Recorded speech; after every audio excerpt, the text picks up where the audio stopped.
Yaorana! Welcome on board the Vaimoana Tea canoe. Join us on board to discover the fabulous islands of Polynesia. After Bora Bora, the first film reportage directed by Teva SYLVAIN, let's sail for Moorea, Tahiti's sister island.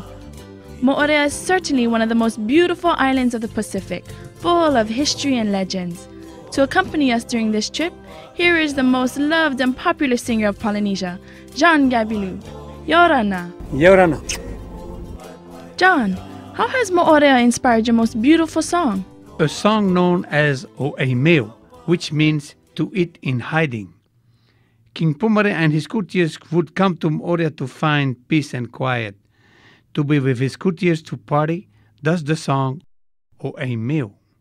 Eimeo is also the former name of Moorea. So as we listen to O Eimeo, let's contemplate the magnificent beauty of this fascinating and charming island.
Perfectly visible from Tahiti, Moorea is part of the Society Archipelago.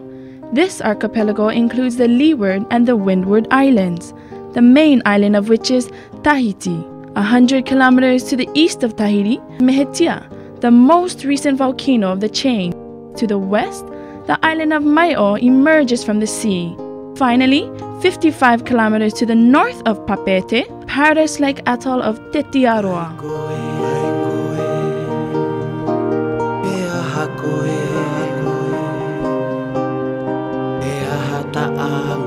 The island of Moorea holds a primordial position in the history between France and Polynesia.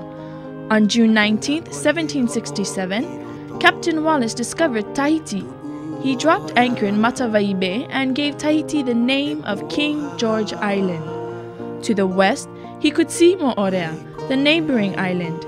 He named it Duke of York Island. One had to wait for 2 years before the first Europeans approached the island of Moorea. Second Officer Joseph Banks and landscape artist Sporing, as well as Dr. Monkhouse, disembarked upon orders from Captain Cook. Sent to Tahiti by King George III, Captain Cook's mission was to observe the eclipse of Venus and the Sun. Since he feared bad weather, Cook decided to take his astronomical readings at different sites. In Moorea, Motu Irioi was an ideal viewpoint to observe Venus as it traced its path across the disk of the Sun. Saturday, June 3, 1769, the sky was perfectly clear. Around the planet Venus, a slight atmospheric fog was visible in the telescope. The eclipse began at 8 o'clock a.m. and lasted for 6 hours. For the Europeans, this astrological event was of utmost importance.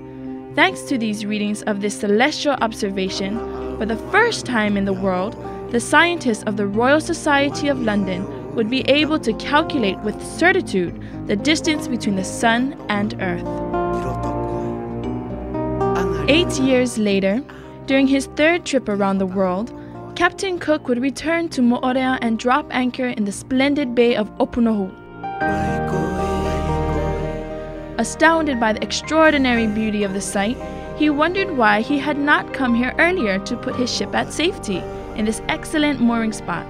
His layover would last for 10 days, following which he gave his name to the bay. 1 century later, the neighboring bay known as Pau Pau became Cook's Bay.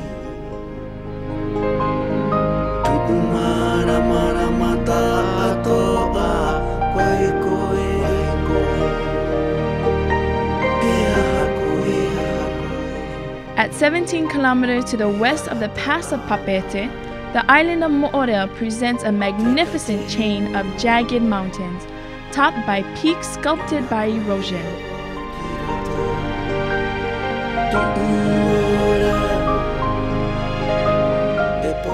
When the sun sets behind the reef, the crests are outlined along the horizon, therefore creating one of the most beautiful scenes of which one could possibly dream. Therefore, Tahiti owes a good part of its reputation as a paradise island to its beautiful neighbor.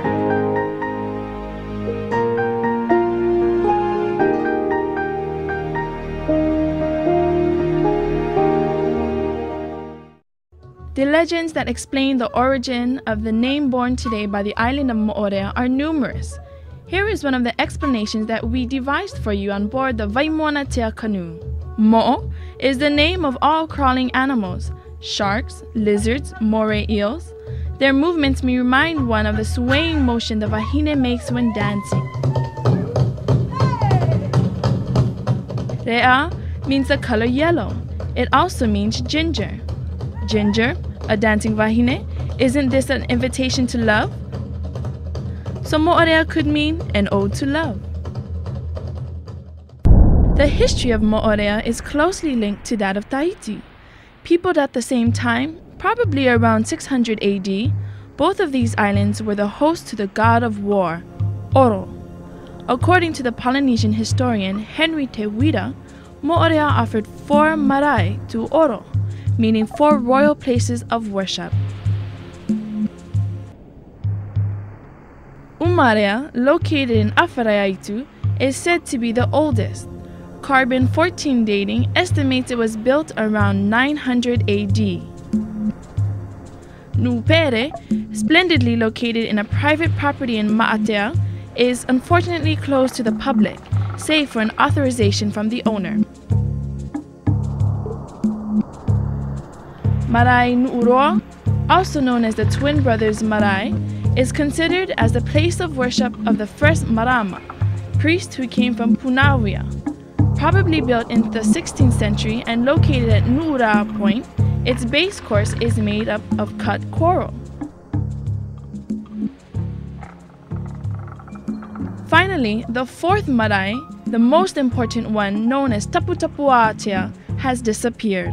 Matarau, the elder of the village of Papetoe, the living memory of Polynesian history, tells us the story.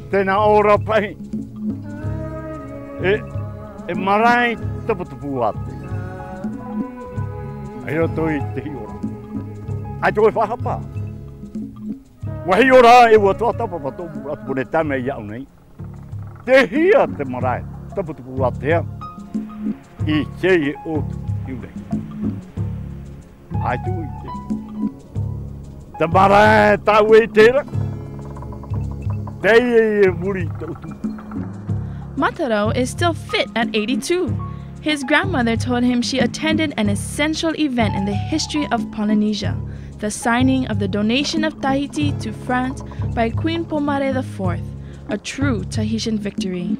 That event took place here, just behind us, in the temple at Papetoe. In order to understand this historical event, let's take a look at the surprising saga of the Pomare dynasty.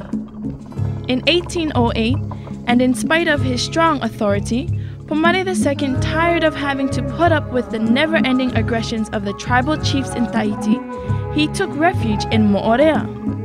For 7 long years, he shared this exile on the sister island with the English missionaries.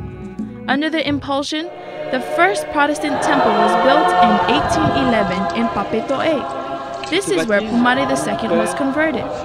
He was the first Tahitian dignitary to adopt a Christian religion.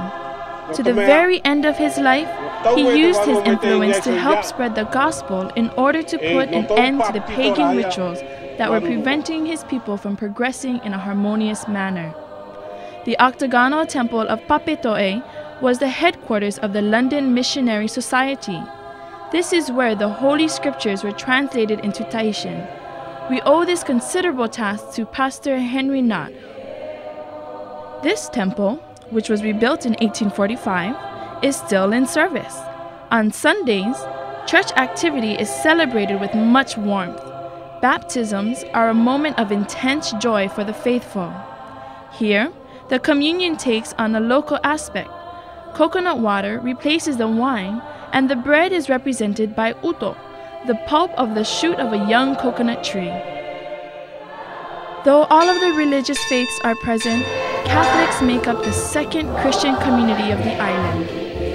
Pomare II died in 1821. His son, Pomare III, and then his daughter, Pomare IV, would succeed him on the throne. Pomare IV, who was only 14 years old, was only interested in having a good time and revive the pagan rites to the great displeasure of the English missionaries. Rejected, she sought refuge in Moorea. In 1843, George Pritchard learned that the Foreign Office had denied Pomare IV the English protectorate that Pritchard had hoped to obtain.